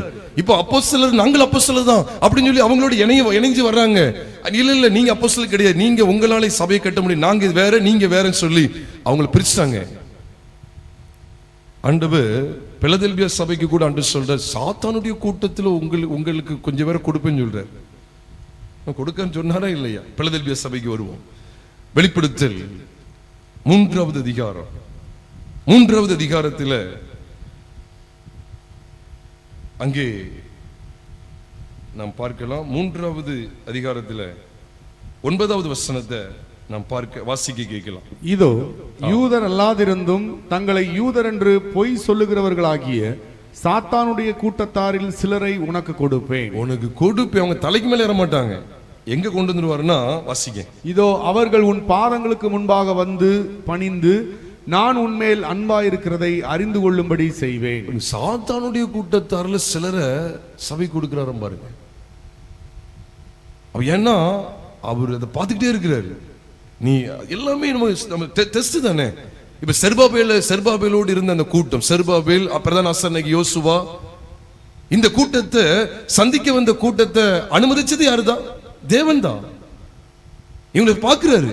இவங்க எப்படி பொன்னாக விளங்குறாங்களா, எப்படி இருக்காங்க, இவங்க அந்த டீமோட இணைறாங்களா இல்ல இந்த டீமோட இணைறாங்களா, அல்லது 2 டீமே வேண்டாம்னு சொல்லி நான் மட்டும்தான் போதுன்னு சொல்லி தேவனையே சார்ந்திருக்காங்களா அப்படின்னு சொல்லி அவர் பார்க்க தானே செய்வாரு. அதுதானே சாத்தானுடைய கூட்டம் இங்க உள்ள வருது. இதை பார்ப்பாரு. இது அதனாலதான் அவர் சொல்றாரு, உங்களை என்ன செய்வான்னா, நீங்க பொய் சொல்ற ஒரு கூட்டம் கிடக்கு, சாத்தானுடைய கூட்டத்தாரில் சிலரை உனக்கு கொடுப்பேன்னு சொல்ற. புது உடன்படிக்கை சபை பத்தி தான் சொல்றாரு. அங்கேயும் ஆண்டவர் அதான் சொன்னார். எதுக்கு கொடுப்பேன்னு சொல்றாரு? அவங்களுடைய சமரசம் ஆறதுக்கா? சாத்தானுடைய சமரசம்னா நம்ம சாத்தானின் சபை வைக்கிறத தவிர வேற ஒண்ணும் வைக்க முடியாது. எதுக்காகவா? அவங்க காலு கீழே போயிடணும், பாதங்களுக்கு முன்னால வந்து பணியணும், அவன் பணிஞ்சிடணும். அதுக்கு தான் கொடுக்கிறாரு. அதுதான் அன்னைக்கு செர்பாபேல் கூட்டம் செய்யுது. நீ காலு கீழே வரணும். உன் ஆலோசனையை நான் தலைக்கு மேல ஏற்ற முடியாது. நீ சொல்றத நான் கேட்டு இந்த தலைக்கு மேல கொண்டு வர்றதா, இருதயத்துல ஏத்தி கொள்றதா? காலு கீழே நீ கிடக்கணும். மதிக்க மாட்டோம். கீழே நீ விழுந்துரு, பணிஞ்சிரு. நான் உனக்கு பணிவு நினைக்கியோ, உன் இஷ்டத்துக்கு என்ன ஆடுன்னு நினைக்கியோ, முடியவே முடியாது. நம்ம ஆபிரகாமின் சந்ததி கிறிஸ்துவின் சந்ததின்னு சொல்லி ஏன் சொல்றோம் தெரியுமா? அப்போஸ்தலனாகிய பவுலுக்கு ஏன் அந்த குறித்த வெளிப்பாடு கிடைத்தது தெரியுமா? நம்ம எல்லாருக்கும் தெரியும். கலாத்தியர் 3வது அதிகாரம் 16ஆம் வசனத்துல உன் சந்ததிகளுக்கு என்று அநேகரை குறித்து சொல்லாமல் உன் சந்ததிக்கு என்று ஒருவனை குறித்து சொல்லி இருக்க, அந்த சந்ததி கிறிஸ்துவே என்று சொல்லுகிறாரு. அப்ப தொடர்ந்து கலாத்தியர் 3வது அதிகாரம் 3, 4, 5 இதில் எல்லாவற்றிலும் ஆபிரகாமின் சந்ததி கிறிஸ்துவின் சந்ததின்னு சொல்லி அறியப்படுகிறது. காரியம் என்ன?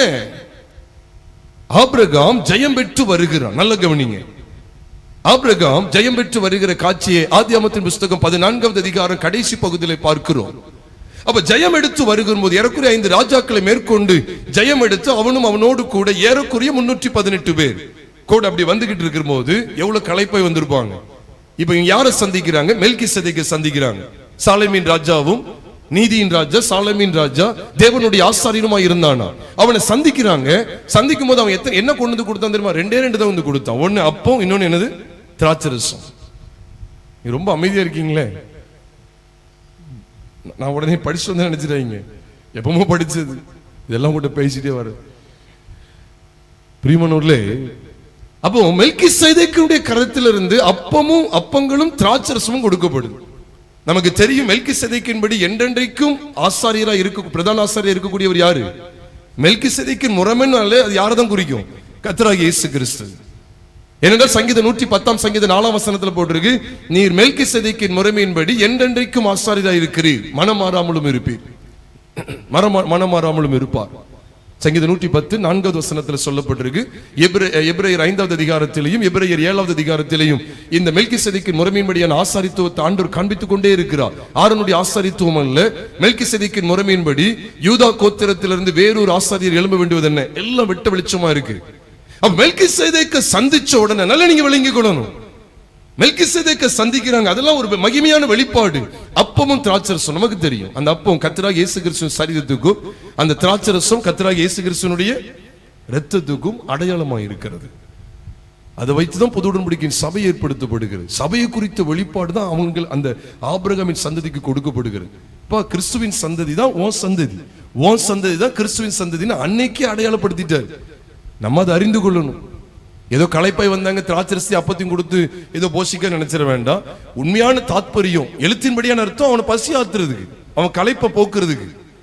ஆனா உண்மையான ஆவிக்குரிய அர்த்தம் என்ன அப்படின்னா, இப்போ உன் சந்ததி தான், நீ ஜெயிக்கிற பத்தியா, நீ தோத்துட்டு வரல, நீ ராஜாக்களை ஜெயிக்கக்கூடிய அந்த பலத்தை பெற்றிருக்கியே, அந்த ஜெயம் பெற்ற பரிசுத்தவான்களுக்கு தான் இந்த புது உடன்படிக்கையுடைய சபையை குறித்த வெளிப்பாடு உண்டு அப்படிங்கிறத ஆண்டவர் காண்பிக்கிறார். கர்த்தருக்கு மகிமை கனம் உண்டாவதாக. அதனாலதான் இயேசு கிறிஸ்து கல்வாரி சிலுவையிலே சாத்தானை ஜெயித்தார். துரைத்தனங்களையும் அதிகாரங்களையும் வெளியரங்கு கோலமாக்கி அவைகளை நடுவில் இராதபடிக்கு ஆணி அடித்து அதை சிலுவையின் மேலே ஜெயித்தார், வெற்றி சிறந்தார் என்று சொல்லி கொலோசியர் 2வது அதிகாரம் 15, 16 ஆகிய வசனங்களிலே நீங்கள் நான் வாசிக்கிறோம். ஜெயம் எடுத்தார். அதுலதான் சபை புது உடன்படிக்கையுடைய சபை எழும்புகிறது என்பது நீங்களும் நானும் அப்போஸ்தலர் நடபடிகள் 20வது அதிகாரம் 28ஆம் வசனத்தில் பார்க்கிறோம். உங்களை குறித்தும் தேவன் தமது சுய இரத்தத்தினாலே சம்பாதித்துக் கொண்ட தமது சபையை மேய்ப்பதற்கும் அப்படின்னு சொல்லி அங்கே அப்போஸ்தலர் 20:28 காண்பிக்கப்பட்டிருக்கிறது. அப்ப எதனால புது உடன்படிக்கையுடைய சபை சம்பாதிக்கப்படுகிறது? இயேசு கிறிஸ்துவினுடைய இரத்தத்தினால. தேவன் தமது சுய இரத்தத்தினாலே சம்பாதித்துக் கொண்ட சபை. நம்ம சும்மா இரத்த சிந்தனான்னு சொல்லிட்டு போயிட முடியாது. துரைத்தனங்களையும் அதிகாரங்களையும் வெளியரங்க கோலமாக்கி நமக்கு விரோதமாய் கட்டளைகளா நமக்கு எதிரடியாக இருந்த கையெழுத்தை குலைத்து போட்டு அதை நடுவில் இராதபடிக்கு ஆணி அடித்துன்னு போட்டிருக்குதா போடலையா? ஆணி அடிச்சு அது எல்லாத்தையும் ஜெயிக்கிறார், வெற்றி சிறந்தான் போட்டிருக்கு கொலோசியர் 2வது அதிகாரத்துல. அப்ப அதுலதான் புது உடன்படிக்கையின் சபை எழும்புது. இதைத்தான் அங்க ஆபிரகாம் காண்பிக்கிறார். ஜெயம் எடுத்து வருகிறான். ஜெயத்துல தான் இங்க அப்பங்களும் திராட்சரசமும் கொடுக்கப்படுது. இதை பெற்றுக்கொண்டு வந்த மனுஷனை சோதோம் ராஜா பிடிக்க பார்க்கிறான். ஆபிரகாமின் சந்ததி எந்த சந்ததி? கிறிஸ்துவின் சந்ததி. கிறிஸ்துவின் சந்ததி தான் புது உடன்படிக்கையின் சபை. புது உடன்படிக்கையின் சபை தான் ஆபிரகாமின் சந்ததி. ஆபிரகாமின் சந்ததி தான் கிறிஸ்துவின் சந்ததி. இது ஒரு ட்ரையாங்கிள் போல, ட்ரையாங்கிள் மாதிரி நீங்க வச்சுக்கோங்க. ட்ரையாங்கிள் மாதிரி கிறிஸ்துவின் சந்ததி, ஆபிரகாமின் சந்ததி, ஆபிரகாம் சந்ததி புது உடன்படிக்கையின் சபை. எந்த மாற்றமும் கிடையாது. அப்ப பாருங்க, மெல்கிசேதேக்கிட்ட இருந்த அந்த ஒரு வெளிப்பாடான விஷயங்களை பெற்றுக்கொண்டு இவன் வரும்போது சோதோம் ராஜா சமரசம் பண்றான். இவன் என்ன சொன்னா தெரியுமா? ஆபிரகாம் 2 கையை வானத்துக்கு மேல உயர்த்திட்டான். இந்த சோதோமால நான் ஐஸ்வர்யவான்ங்கிறது வெளியே வரக்கூடாது, கர்த்தர் தான் அப்படின்னு சொல்லி தன் 2 கையை வானத்துக்கு மேல உயர்த்திட்டான். சோதோம் ராஜாவுக்கும் எனக்கும் சம்பந்தம் இல்லை. இதெல்லாம் நம்ம எதுல பார்க்கிறோம்? இது யாரு? ஆபிரகாம் இப்படி சொல்லிட்டார், கை 2 வானத்துக்கு நேரம் உயர்த்திட்டாரு. நமக்கு ஏதாவது கிடைக்குமா? அதுல பணம் கிடைச்சிடாதா? இதுல பணம் கிடைச்சிடாதா? எனக்கு தெரிந்த சகோதரர் என் கூட ரொம்ப நாள் இருந்தாங்க. அவங்க சொன்னாங்க, நான் தான் குருவானவர்கள் ஊழியக்காரனுக்கெல்லாம் கார் ஓட்டுவேன், பின்னால பாட்டிலா இருக்கும். அவர் சொன்னது அப்பவுமே ஒரு 10-15 வருஷத்துக்கு முன்னாலேயே 8-10 கோடி ரூபாவை உள்ள கார்ல வச்சுட்டு போவோம். போயிட்டு அங்க போய் ஒவ்வொரு குருவானவர்கிட்டயா போய் நாங்க கேட்போம், உங்களுக்கு இது பணம் பிளஸ் பாட்டில் எல்லாம் கொடுத்துட்டு தான் வருவோம், அதுவும் ஃபாரின் சரக்கு தான் அப்படின்னு சொல்லி சொல்லுவார். இதெல்லாம் நினைக்கும் போது கூடவே இருந்து சொன்னார். அவர் தான் கார் ஓடிட்டு போவார். அதுல இருக்கிற பெரிய பெரிய முதலைகள் உள்ள இருக்கும். அதுல எல்லாம் எனது கார்ல அவ்வளவு கோடி, அப்பவுமே 8 கோடியோ 10 கோடியோ சொன்னார். அவ்வளவு பணம் ஃபாரின் வெளிநாட்டு சரக்கு தான். எல்லாத்தையும் வச்சுட்டு தான் போய் ஒவ்வொரு இடமா போய் எல்லாத்தையும் தூக்குறது. சோதோம் ராஜா போய் எல்லாத்தையும் தூக்கிட்டு வந்துடுவான். சோதோம் ராஜாவோடு சமரசமானது என்ன? புது உடன்படிக்கையின் சபை. அதான் புது உடன்படிக்கையின் சபை. கேவலம் அது.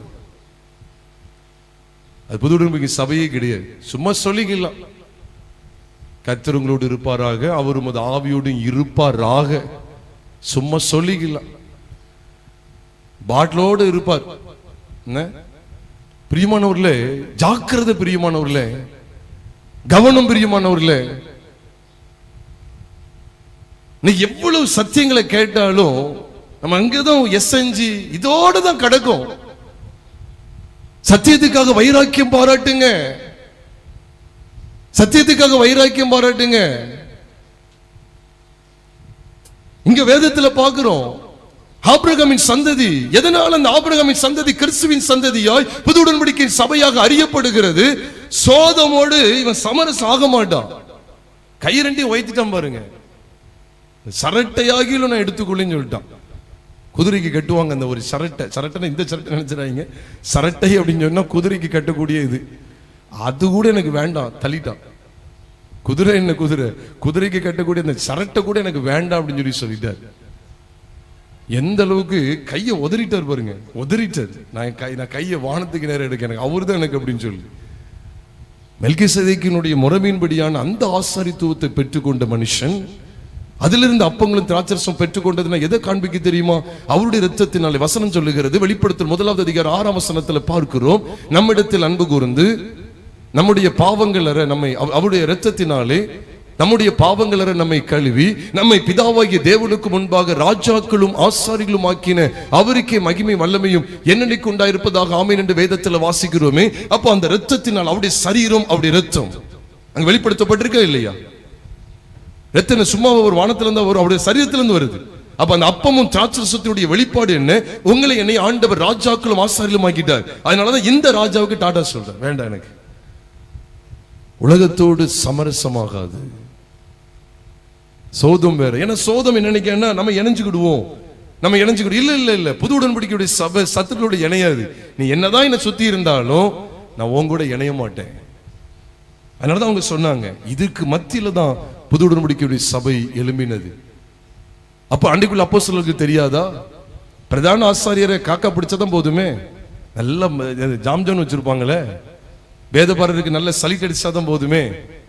அப்பப்ப வேதபாரகர் சதிசெய்கர் நியாய சாஸ்திரிகள் சொல்றத அப்பப்ப கேட்டுட்டு நீங்க சொல்ற மாதிரி செஞ்சிருந்தேன், ரைட், பார்க்கலாம் அப்படி சொன்னாதான் தூக்கி ஜாம்ஜான் இது ரொம்ப தலைக்கு மேல தூக்கி வச்சு ஆடி இருப்பாங்களே. ஏன் இவ்வளவு கஷ்டங்களை அனுபவிக்கணும்? சவுல எவ்வளவு தூரம் தர்சுப்பட்டனத்தை சவுல எவ்வளவு தூக்கி வச்சு ஆடினாங்க. அவங்களுக்கு எசைவா செய்யும் போது எவ்வளவு அவனுக்கு எல்லாம் ஜெயந்தான். அவன் போற இடத்துல அவனுக்கு சாங்ஷன், அவன் நிருபத்தை வாங்க போனா அவ்வளவுதான், உடனே கொடுத்து விட்டுருவாங்க. எல்லாம் அவன் செய்யலாம், அவனுக்கு எல்லாமே கொடுப்பாங்க.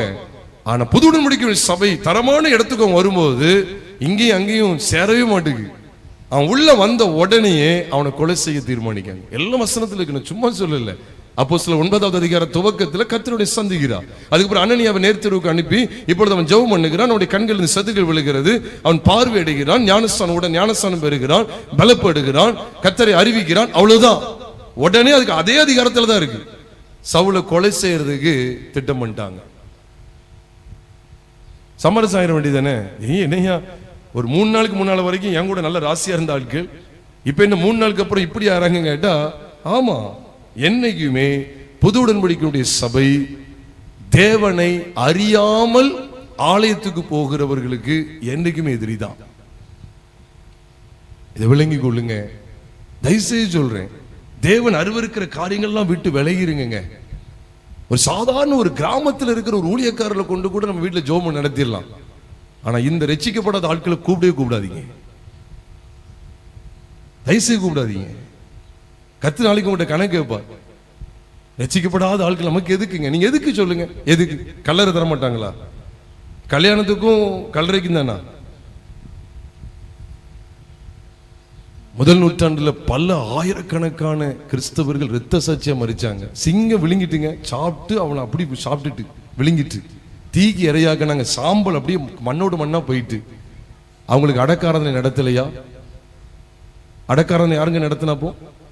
அவங்களுக்கு யாரும் அடக்காரன் நடத்தினாங்களா? சொல்லுங்கம்மா, அவங்களுக்கு யாரும் அடக்காரன் நடத்தினாங்களா? சிங்கம் விழுங்கி சாப்பிட்டுட்டு. நீங்க நம்ம நோக்கம் எல்லாம் இதுதான். நமக்கு இது என்னது, இப்படி நடத்தாம போயிருவாங்களோ, அது செய்யாம போயிருவாங்களோ. செத்ததுக்கு அப்புறம் யாருமா பாக்குறது? ரோட்ல போட்டாலும் நம்ம என்ன அர்த்தம்? தேவனுக்கு மகிமை, நம்முடைய சரீரம் உயிர்த்தெழும். இந்த விசுவாசம் இல்லையா? மார்க்கு மற்ற பல பரிசுத்தவான்கள், விக்டர்ங்கிற ஒரு பரிசுத்தவான், இன்னும் எத்தனையோ இரத்த சாட்சிகள் புஸ்தகத்துல வாசிச்சு பாருங்க. எத்தனையோ பரிசுத்தவான்கள் தீக்கி இறையப்பட்டாங்க, நாயை போல இழுத்துட்டு போகப்படுறாங்க. சத்தம் அங்கங்க பிஞ்சு தொங்குது. 2 வெட்டிட்டாங்க. வெட்டி காட்டு மிருகங்களுக்கு இறையா கொடுத்துட்டாங்க. இவங்களுக்கு அடக்காரதே நடக்கலையே. என்னால இவங்க பரலோகத்துக்கு போக மாட்டாங்களா? வாட்ச்மணி என்கிற ஒரு தேவ மனுஷன், நான் புஸ்தகம் அவர் குறித்த வாழ்க்கை வரலாறு படித்தேன். அவங்க சொந்தக்காரங்க யாரும் எனக்கு தெரியல, அவங்க அக்கா மகளா யாரும் எனக்கு தெரியல. அவங்க வாட்ச்மணியை சிறைச்சாலையில் பார்க்க வராங்க. அப்போ என்ன செஞ்சாங்க தெரியுமா? அவரை சித்திரவதைப்படுத்தி கடைசியை எரிச்சிட்டாங்க. எரிச்சு சாம்பலை என்ன பண்ணிட்டாங்கன்னா, இவ்வளவுதான், இதான் வாட்ச்மணி அப்படின்னு சொல்லி கொடுத்தாங்க. அதை வாங்கிட்டு போனாங்க. அவருக்கு அடக்காரதுல மண்ணுக்கு மண்ணாக, புழுதிக்கு புழுதியாக, சாம்பலுக்கு சாம்பலாக. எவ்வளவு கஷ்டம் தெரியுமா? ஐஸ்வர்யவான்களுடைய அடக்காரதனைக்கு அடிச்சு குடிச்சு ஓடுறாங்க. இங்க ஒரு ஏழை மறிச்சு கிடக்கான்.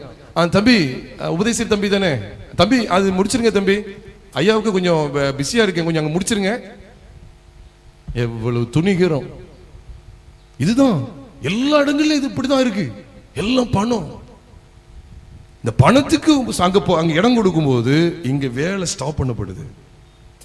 பிற்பாடு ஆண்டவர் நிச்சயதா தெரியுமா? எல்லாவற்றையும் ஆண்டவர் மாற்றி. அதுக்கு என்ன காரணம் அப்படின்னு கேட்டா, இப்ப எஸ்ரா 5வது அதிகாரம் 1ஆம் வசனத்துக்கு வாங்க. இப்ப நம்ம ஜோமணி முடிக்க போறோம். எஸ்ரா 5வது அதிகாரம் 1ஆம் வசனத்தை வாசிக்க கேட்கலாம். எஸ்ரா 5வது அதிகாரம் 1ஆம் வசனத்தை வாசிக்க கேட்கலாம். அப்பொழுது ஆகாய் தீர்க்கதரிசியும் இத்தோவின் குமாரனாகிய சகரியா என்னும் தீர்க்கதரிசியும் யூதாவிலும் எருசலேமிலும் உள்ள யூதருக்கு இஸ்ரவேல் தேவனின் நாமத்திலே தீர்க்க தரிசனம் சொன்னார்கள். தீர்க்க தரிசனம் சொல்றாங்க. ஏன் உங்க தீர்க்க சொன்னாங்க? அப்பொழுதுன்னு போட்டிருக்கு. அது எப்பொழுது? அதுக்கு மேல போகும் நிறுத்தப்பட்டிருந்தது. பெர்சியாவின் ராஜாவாகிய தரியு ராஜ்யபாரம் பண்ணின 2ஆம் வருஷம் மட்டும் நிறுத்தப்பட்டிருந்த 2ஆம் வருஷம் மட்டும் நிறுத்தப்பட்டிருக்கு. அப்பதான் இவங்க எழுப்பிட்டாங்க. 2ஆம் வருஷம் மட்டும் நிறுத்தப்பட்டு வேலையை நிப்பாட்டிட்டாங்க. 21ஆம் வசனத்திலையும் பார்க்கிறோம், நிப்பாட்டிட்டாங்க. இவங்களோட சமரசம் ஆகலைன்னா இவங்க எதிர்த்து நிற்பாங்க. அன்னைக்கு பிரதான ஆசிரியர் எப்படி செஞ்சாங்களோ அதுதான் இந்த இதுல நிழலாட்டமா காண்பிக்கப்படுது. இப்ப அந்த 5வது அதிகாரம் துவக்கத்துல பார்க்கும். அப்பொழுது கர்த்தர் யார் எழுப்புறார் பார்த்தீங்களா? வேற ஒண்ணும் இல்லைங்க. ஆகா எழுப்பினார், சகரியா எழுப்பினார்னு சொல்றதை விட அப்படி சொல்றது பெரிய உத்தமம் கிடையாது. எதிரிமோ உத்தமம், அவருடைய வார்த்தையுக்குள்ள கொண்டு வந்துட்டார். அது ஆகாயா இருக்கட்டும், சகரியாவா இருக்கட்டும், மல்கியாவா இருக்கட்டும், யாராவும் இருக்கட்டும், எதை உள்ள கொண்டு வந்து அந்த தடலாம் விலகிரும்? வார்த்தை. அதனாலதான் ஆகாயும் சகரியாவையும் ஆண்டவர் உள்ள கொண்டு வந்து எதுக்கு? அவங்களோட உட்காந்து கைத்தட்டி பாட்டு பாடிட்டு இருக்கிறதுக்கா? உட்காந்து அவங்களோட உட்காந்து அழுறதுக்கா? வார்த்தை, தீர்க்க தரிசனம். இன்னைக்கு எதுக்கு தீர்க்க தரிசனம்? உனக்கு ஏதோ உனக்கு திருமணம் ஆக போகிறது, இதோ உனக்கு கவர்மெண்ட் வேலை வரப்போகிறது, இதான் தீர்க்க தரிசனம். இதுக்கு நான் சர்ச்சுக்கு வரணும்? நான் சர்ச்சுக்கு வராமலே இவ்வளவு பெரிய காரியங்கள் நடக்குது உலகத்தாருக்கு. புது உடன்படிக்கையுடைய சபை கட்டப்படணும், கட்ட முடியாமல் கிடக்கு.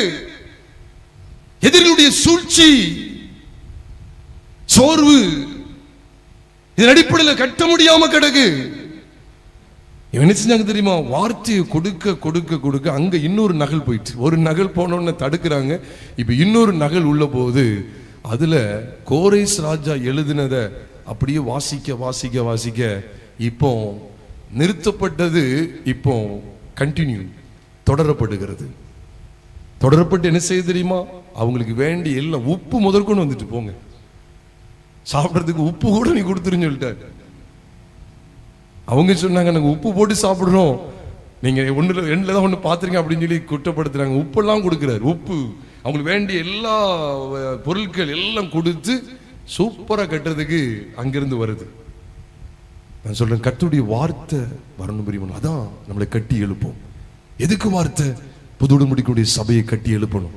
அதனாலதான் ஆகாய் சகரியா அந்த தீர்க்கதரிசிகளை தேவன் எழுப்பினா. ஆகாய் வயது முதிர்ந்தவர் தான். சகரியா ஒருவேளை இளமையா இருக்கலாம், ஆனா அந்த ரெண்டு தீர்க்கதரிசிகளை ஆண்டவர் பயன்படுத்துகிறார். இது எதை வெளிப்படுத்து தெரியுமா? இளமையான ஊழியக்காரங்க, முதிர்ந்த ஊழியக்காரங்க, மேல இருந்து கீழே வரைக்கும், அது வயது வித்தியாசமே இல்லை. ரெண்டு கூட்டத்தையும் ஆண்டவர் பயன்படுத்துகிறார். சமகாலத்தவர்கள், கான்டெம்பரரி ப்ராஃபட்ஸ். இப்படிப்பட்ட தேவதாசர்கள் கர்த்தருக்கு தேவை. அங்கே முடக்கப்பட்ட, நிறுத்தப்பட்ட, இன்னைக்கும் பாருங்க நம்முடைய சரீரமாகிய சபை கட்டி எழுப்பப்பட முடியல. சில சூழ்நிலையில பாதிக்கப்பட்ட நிலைமையில இருக்கு. சில சூழ்நிலையில சோர்வடைந்து இருக்கிறோம். சில சூழ்நிலையில ஐயோ கல்யாணம், ஐயோ இது ஞானஸ்தானம், கல்யாணம், கல்லறைன்னு சொல்லி நமக்குள்ள சில காரியங்கள்ல தேங்கி கொண்டு இதுல முடக்கப்பட்ட நிலைமையில இருக்கும். கட்டி எழுப்பப்படணும். வார்த்தைக்கு முக்கியத்துவம் கொடுங்க. இந்த வார்த்தைக்கு முக்கியத்துவம் கொடுத்து செத்தாலும் பரவாயில்ல. அன்னைக்குள்ள வாழ்ந்த ரத்த சாட்சிகள் எப்படி தெரியுமா? ஒரே ஒரு நேரம் மறுதளிச்சுட்டு போயிரு, அதுக்கப்புறம் நீ எங்கனாலும் போய் அறிவி. ஆனா ஒரே நேரம் இயேசுவை மறுதளிச்சுட்டு போயிருன்னு சொன்னா விடவே மாட்டாங்க. ஒரு தாயாரெல்லாம் அவங்களுக்கு 8 பிள்ளைகளோ 11 பிள்ளைகளோ கண்ணு முன்னாலேயே, அந்த அம்மாவை கொல்றதுக்கு முன்னால கண்ணு முன்னாலே ஒரு பிள்ளையை அடிச்சடிச்சே கொல்றாங்க. அப்ப கேட்காங்க, இந்த ஏசப்பா வேண்டான்னு சொல்லு, இந்த இயேசுவை மறுதலி. அவங்க சொல்லிட்டாங்க, I will never recant, I will never deny. அடிச்சடிச்சே கொல்றாங்க. அடுத்த பையன் எடுக்காங்க, அடுத்த பிள்ளை எடுக்காங்க. இதுக்கு என்ன சொல்ல போற? நீ ஆண்டவரை விட்டுருக்கியான்னு கேட்காங்க. இல்லைன்னா நீங்க கொன்றுவோன்னு சொல்றாங்க. மலையிலிருந்து உச்சிலும் தள்ளி விடுறாங்க. அவங்க கண்ணு முன்னாலே கொல்றாங்க. 3வது பிள்ளை. இப்படி 9 11 பிள்ளையான்னு எனக்கு மறந்துட்டு, உண்மையா நடந்தது. கடைசியில எல்லா பிள்ளையும் கொல்றாங்க கண்ணு முன்னாலே வச்சு. கடைசி ஒன்னையும் கொள்ள இல்லை, எனக்கு கொன்னாலும் சரி எனக்கு இந்த இயேசு தான் அப்படின்னு சொல்லி. நம்ம எவ்வளவு நாள் மழுங்கி மழுங்கி மழுங்கி சத்தியத்துக்கு சமரசம் ஆகாதீங்க. வாழ்ந்து அவருக்காக வாழணும். ஒரே ஒரு வாழ்க்கை, அது அவருக்காக வாழ்ந்துருங்க. என்ன புது உடன்படிக்கையுடைய சபை சும்மா எல்லாரையும் சேர்த்துக்கிட்டலாம் கிடையாது. அதுக்கு வாய்ப்பே கிடையாது. திட்டவட்டமா சொல்றேன், வேத வசனங்கள் அடிப்படையில் சொல்றேன். சாலமோன் கட்டின ஆலயத்தை தாண்டி செருபாபேல் மூலம் எழுப்பப்பட்ட ஆலயம் புது உடன்படிக்கையின் ஆலயத்திற்கு சமமாய் ஒப்பனையாய் காண்பிக்கப்படுகிறது. அங்கே எங்கும் சமாதானம் தான், அழகா கட்டலாம். இன்னைக்கு நான் போய் கோபுரத்துக்கு போய் பிரிக்க போனாதான் 5 லட்சம் 50 லட்சம் விழுந்துருங்க. இங்க என்ன உயிரை கொடுக்கணும், அலையணும், கிராமமா போகணும், தரமான சபையை கட்டணும்னா சாத்தானுக்கு சமரசம் பண்ணணும். கோழி, காக்கா, குருவி, புறா இது தங்கிறதுக்கு ஒரு கட்டடம் கட்டணும், ஒரு கோபுரத்தை கட்டணும். தான் 5 லட்சம் 50 லட்சத்தை எடுத்துட்டு வந்துடலாம். இடையூறு இல்லை, விரோதி இல்லை. எப்ப அந்த ஆளு எனக்கு வேண்டாம் ஐயா, இடையூறு இருக்கு, இடைஞ்சல் பண்ணிக்கிட்டே இருக்கான். மேல்மட்டத்தில் உச்சக்கட்ட ராஜாவுக்கே பெட்டிஷன் போட்டுக்க. ஆகாயும் சகரியாம் வெளிப்படுறாங்க. இன்னைக்கும் தேவன் தம்முடைய தாசர்கள் மூலமாய் பேசிக்கொண்டு இருக்கிற சமரசாகாதீங்க. God needs none but uncompromising people. சமரசமாகாத ஜனம், uncompromising church, the new covenant church. is nothing but the uncompromising. தேவ சமூகத்தில் அப்படி அர்ப்பணம் செய்வோமா இருக்க இடத்துல அப்படி நம்ம எல்லாரும் இப்படி எழுந்து நின்று, ஆண்டவரே இதற்காக அதற்காக எல்லாத்துக்கும் ஆண்டவர் கணக்குப்பா. இந்த சத்தியத்தோடு விளையாண்டு கொண்டு இருக்கிறாயா? ஒரே ஒரு பெண்மணி தன் கண்ணு முன்னால எத்தனை பிள்ளைகள் கொல்ல போறாங்க, எத்தனை பிள்ளைகள் சாக போறாங்க. விசுவாசத்தை விட மாட்டேன்னு சொல்லி உறுதியா நின்னாங்களே. நம்ம என்னங்க விசுவாசம்? அவ்வப்போது வேஷத்தை மாத்திக்கிட்டே இருக்கிறோமோ? அவ்வப்போது படம் போடுற அது புது உடன்படிக்கையின் சபை கிடையாது. நாங்களும் உங்களோடு உங்களை தேவனை தேடுவோம், நாங்களும் உங்களுடனே கூட நாங்களும் கட்டுவோம், தேவனை தேடுவோம், பலியிடுவோம், கட்டுவோம், தேடுவோம், கட்டுவோம், நாடுவோம், பலியிடுவோம். நீ என்ன சொன்னாலும் சரி, நீ இன்னைக்கு சும்மா டிராமா ஆடுறியா? நீ உண்மையான ரட்சிப்பு இல்லாம சும்மா உங்க தேவனை நாங்க தேவனை நாடுறோம், நாங்களும் உங்களோட சேர்ந்து கட்டுறோம், நாங்களும் இந்த ஊழியத்துக்கு உங்களுக்கு ஏதாவது கொஞ்சம் கொடுத்துருதோம், நீங்க நல்லா செய்யுங்க, உங்களுக்கு ஏதாவது கொடுத்துருதோம். வேண்டாம், நீ கொடுக்கிற ஒரு வெகுமதி வேண்டாம். மனம் திரும்பினிய நீனு மனம் திரும்பாம இருந்துகிட்டு அந்த பதவியில இருக்க இந்த பதவியில இருக்கேன்னு சொல்லி இங்க டொனேஷன் கொடுத்து உனக்கு ஓட்டு சேகரிக்க நினைக்கிறியா? இந்த பாய்ச்சலாம் எங்களுக்கு வேண்டாம். எங்களுக்கு அர்ப்பணம் செய்வோமா? சத்துருக்களோடு சமரசமாகாத சபை கர்த்தருக்கு தேவை. புது உடன்படிக்கையின் சபை ஆபிரகாம் சத்துருக்களோடு சமரசமாகவில்லையே, ஆதி அப்போஸ்தலர்கள் சத்துருக்களோடு சமரசமாகவில்லையே. நாம் எப்படி இருக்கிறோம்? நம் புது உடன்படிக்கையின் சபையை தேவனால் கட்டி எழுப்பப்பட வேண்டுமே. இந்த புது உடன்படிக்கையின் சபை, புது உடன்படிக்கையின் சபையாகிய நாம் எப்படிப்பட்ட சூழலில் கட்டி எழுப்பப்படுவோம் என்பதற்கு செருபாபேலின் காலத்தை தேவன் முன் அடையாளமாய் காண்பிக்கிறாரே. நாம் எங்கே நிற்கிறோம்? ஐயோ, அவங்களும் எங்களோட வரேன்னு சொல்றாங்களே. இல்ல, அது உண்மையான ரட்சிப்பு கிடையாது. ஐயோ, அவர்கள் அப்போஸ்தலருடைய வேஷத்தை தரித்தவர்கள். யூதர் அல்லாதவர்கள் நீ யூதர் அல்ல என்று கண்டறிந்தாதே, அதை மெற்றிக் கொள்ளுகிறாரே தேவன். அப்போஸ்தலர் அல்லாதவர்கள் அப்போஸ்தலர்கள் என்று சொல்லுகிறார்களே, அப்படி பொய் சொல்லுகிற கூட்டத்தை நீ கண்டுபிடிப்பதை ஆண்டவர் மெச்சிக் கொள்ளுகிறாரே. அர்ப்பணம் செய்வோமா? ஆண்டவரே, எங்களை அர்ப்பணம் செய்கிறேன்னு சொல்லி எல்லாரும் அப்படி தேவ சமூகத்தில் அப்படி எல்லாரும் கண்களை மூடி கர்த்தரை நோக்கி பார்ப்போமா?